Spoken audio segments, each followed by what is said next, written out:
Assalamualaikum warahmatullahi taala wabarakatuh. Di sini saya Rifki Antika akan membahas tentang teknologi informasi dan komunikasi dalam pembelajaran yang diampu oleh Ibu Niken Septantining Tias. Baik, langsung saja. Pengertian teknologi informasi.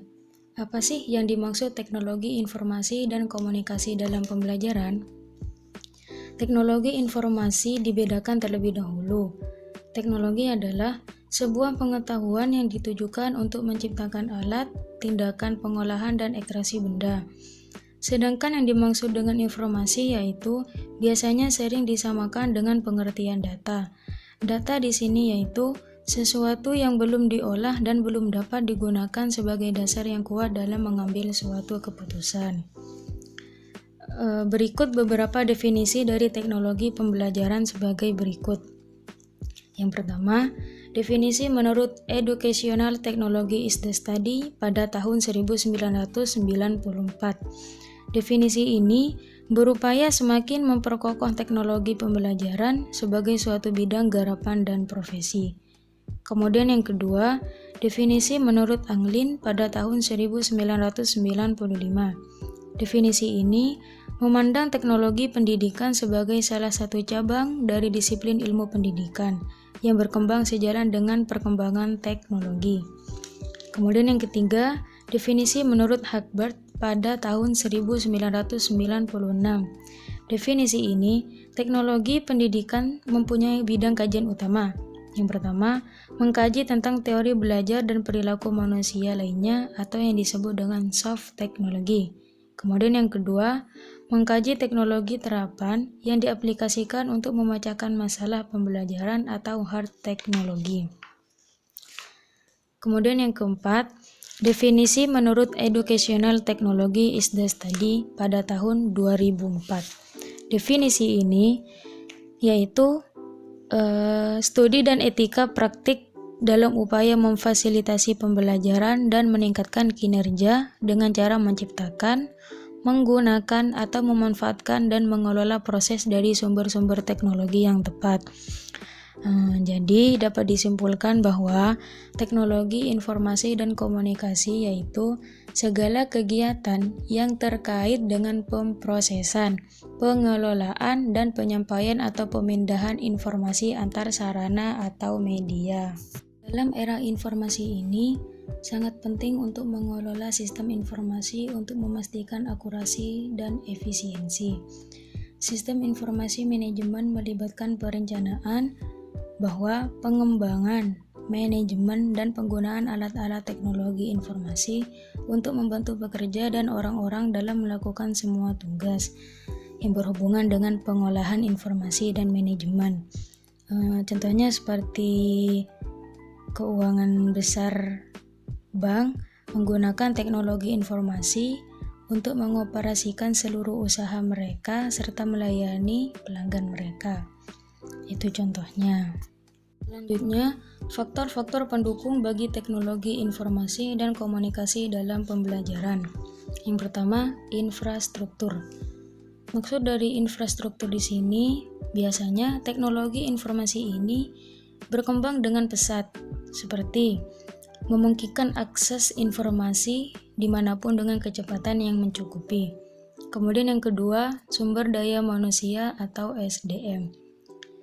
Maksud dari SDM di sini atau sumber daya manusia di sini agar faktor tersebut itu menuntut kesediaan human brain yang menguasai teknologi tinggi. Kemudian yang ketiga, kebijakan. Maksud dari faktor kebijakan tersebut menuntut adanya kebijakan pada waktu berskala makro dan mikro yang berpihak pada pengembangan teknologi informasi pada waktu jangka panjang. Kemudian yang keempat, finansial. Maksud dari faktor finansial di sini membutuhkan adanya sikap positif dari bank dan lembaga keuangan lain untuk menyokong industri teknologi informasi. Kemudian yang kelima, konten dan aplikasi. Maksud dari faktor konten dan aplikasi menuntut adanya informasi yang disampaikan pada orang, tempat, dan waktu yang tepat serta ketersediaan aplikasi untuk menyampaikan konten tersebut dengan nyaman pada penggunanya. Di sini ada Menurut Mason R pada tahun 1994 berpendapat bahwa pendidikan pada masa mendatang akan lebih ditentukan informasi interaktif seperti CD dan multimedia.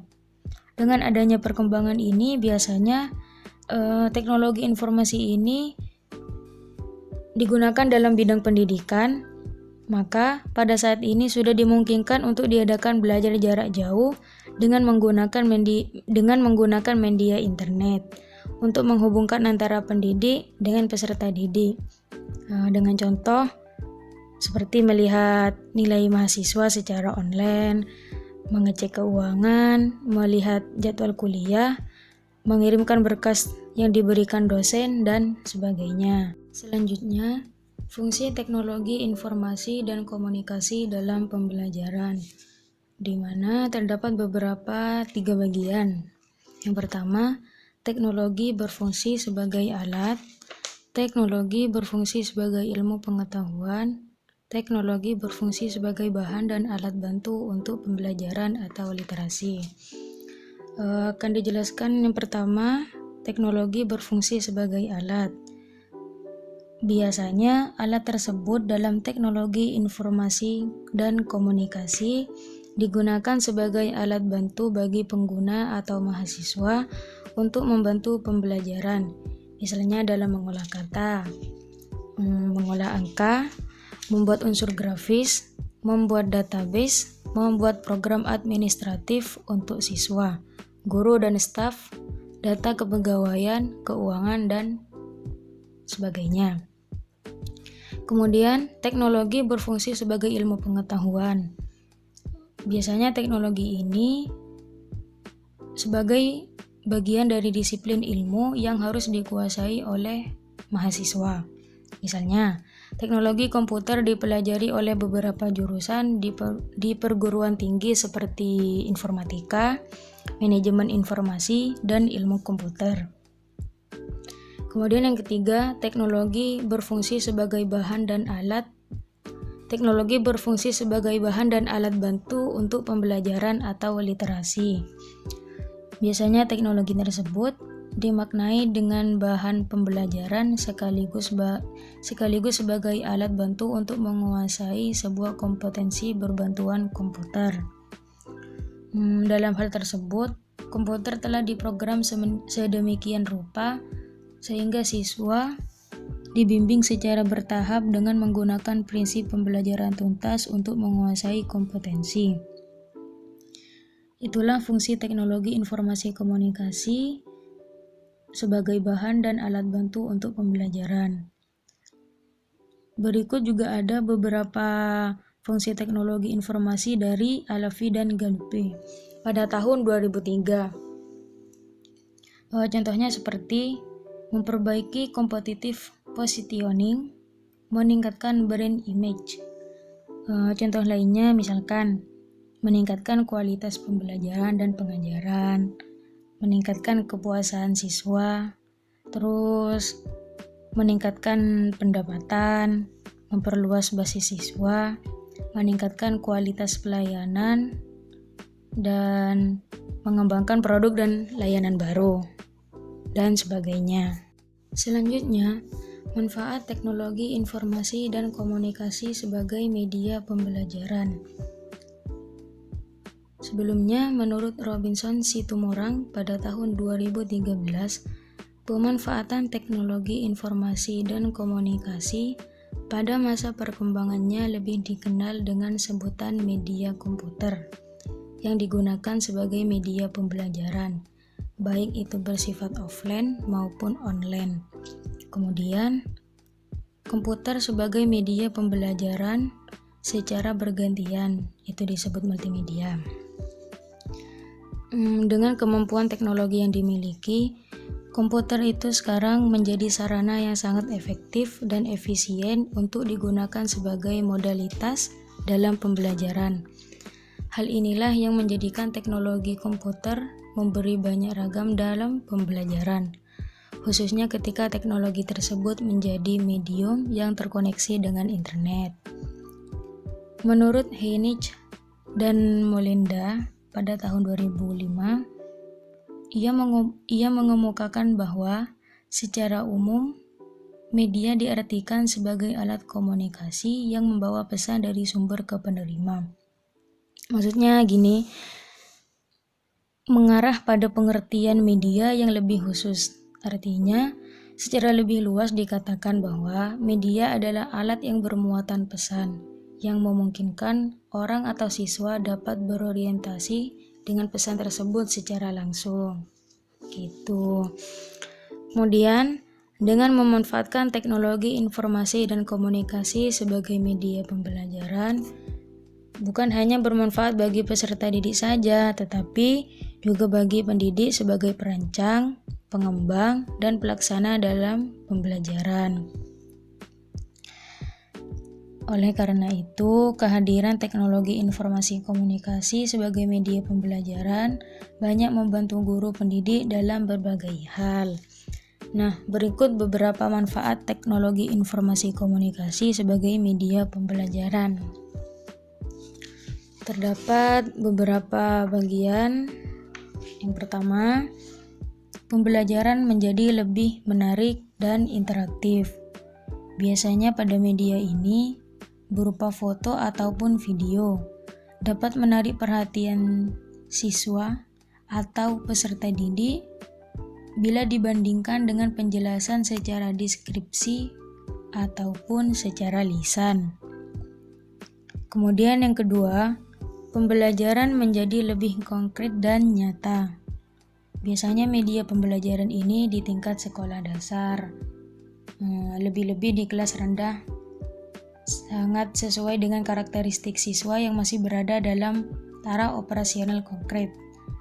Dengan media ini, peserta didik akan lebih mudah mempelajari segala sesuatu yang secara langsung dapat mereka lihat, dengar, pegang, dan merasakan.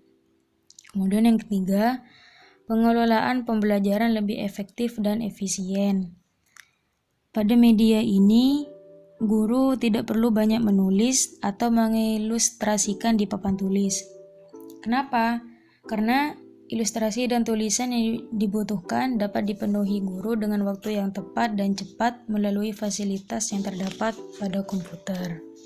Kemudian yang keempat, mendorong siswa belajar secara lebih mandiri.